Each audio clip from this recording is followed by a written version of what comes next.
Halo guys, kembali lagi bersama kami dalam channel YouTube TV Masyarakat. Kali ini kita akan membahas tentang hukum tata negara yang ada di Indonesia, yang tidak jauh dari sistem hukum konstitusinya guys. Langsung saja simak penjelasan video berikut. Konstitusi sebagai objek kajian hukum tata negara.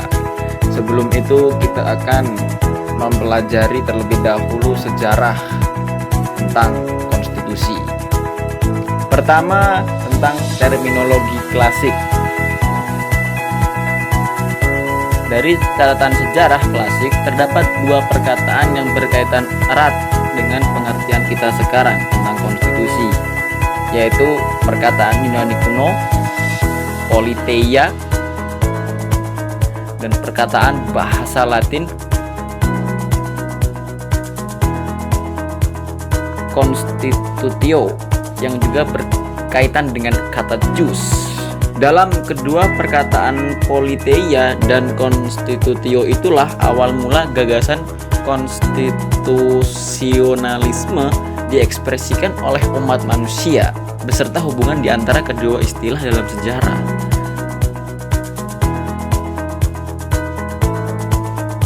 Setelah mengetahui terminologi klasik, kita beralih ke nomor 2, warisan Yunani kuno. Kita belajar dari tulisan karya Plato.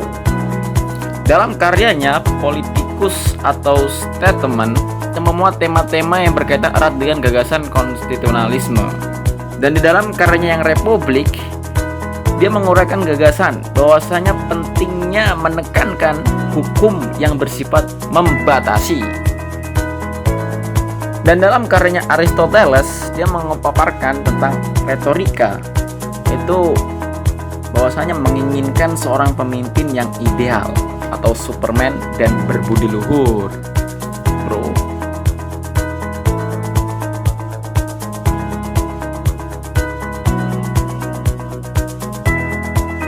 Setelah warisan Yunani kuno, kita beranjak ke warisan Romawi kuno atau disebut dengan Cicero. Sebenarnya ajaran ini adalah tentang pengembangan dari ajaran Plato dan Aristoteles yang tadi kita pelajari,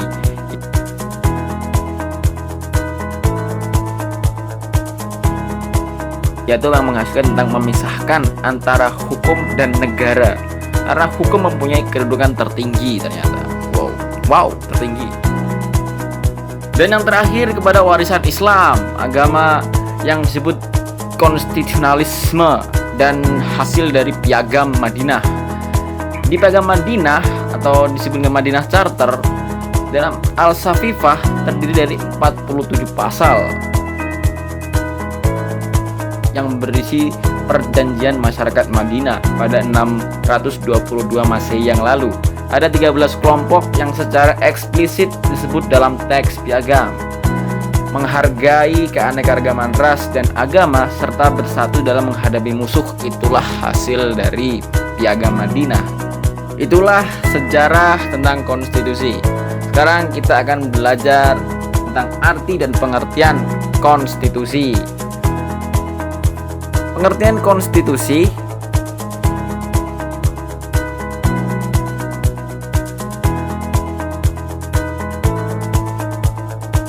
adalah sebuah norma yang di dalamnya sistem politik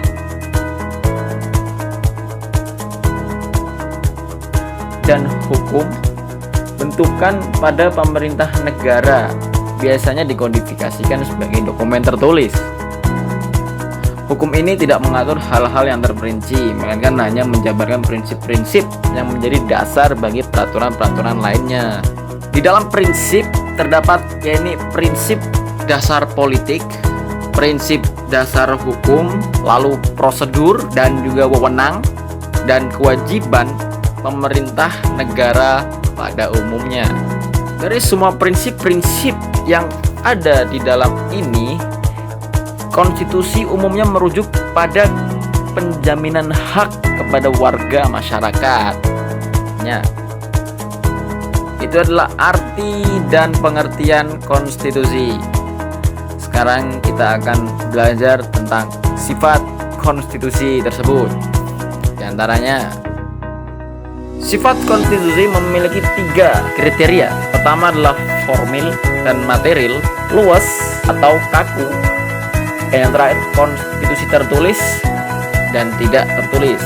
Konstitusi yang bersifat formil, yang berarti konstitusi yang tertulis dalam suatu ketatanegaraan negara.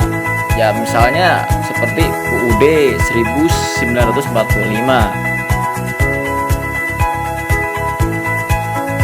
Dan sedangkan konstitusi yang bersifat material adalah konstitusi yang jika dilihat dari segi isinya merupakan peraturan bersifat mendasar dan fundamental. Dan sifat konstitusi juga memiliki sifat yang luas atau kaku, seperti halnya dengan undang-undang dasar. Undang-undang dasar juga dapat bersifat fleksibel atau rigid.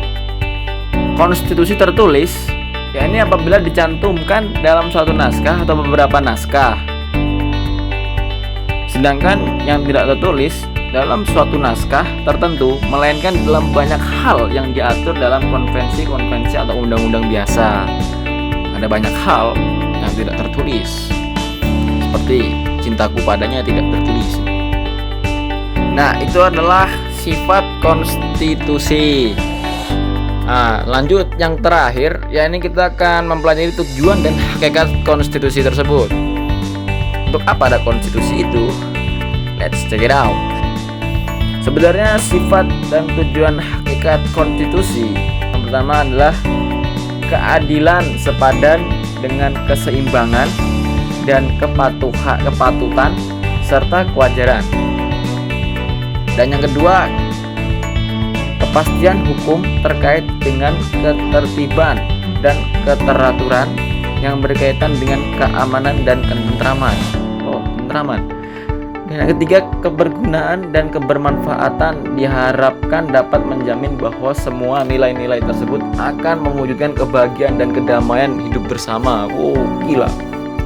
Dan yang keempat, terakhir, oleh karena itu hukum yang dianggap paling tinggi tingkatannya, maka tujuan konstitusi sebagai hukum tertinggi juga untuk mencapai dan mewujudkan tujuan yang tertinggi.